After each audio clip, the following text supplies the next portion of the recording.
Hello everyone, I'm Leon Thomas Lewick. Here's your political news roundup for Wednesday, September 5th. Day 2 of the Democratic National Convention will feature a high-profile former president doing a delicate balancing act. Former President Bill Clinton headlines the evening with a primetime address. He and President Obama have not always seen eye to eye politically, especially when Mrs. Clinton was challenging Obama for the Democratic nomination 4 years ago. And while Mr. Clinton's goal will be to give the Obama re-election campaign a boost, he'll be walking a narrow line. On one side will be support for Obama. On the other will be the fear from party faithful that Clinton might overshadow the president by grabbing the spotlight.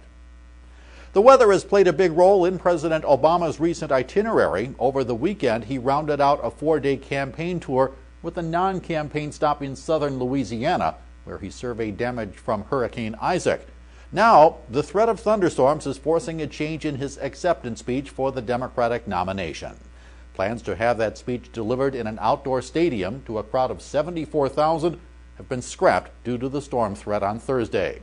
Instead, the president will accept the nomination inside the Charlotte, North Carolina's 15,000-seat Time Warner Cable Arena. Republican presidential candidate Mitt Romney did not enjoy much of a bump in popularity thanks to his party's convention last week. A group of national polls out today shows Romney's rise to be negligible at best. A Gallup poll put Romney's support after the convention at 46% among registered voters, no different than from just before the convention. A CNN poll taken at the same time showed Romney's post-convention support unchanged at 48%. And the Justice Department put its stamp of approval on a new voter ID law in New Hampshire, but the law still might face rough sledding in the courts.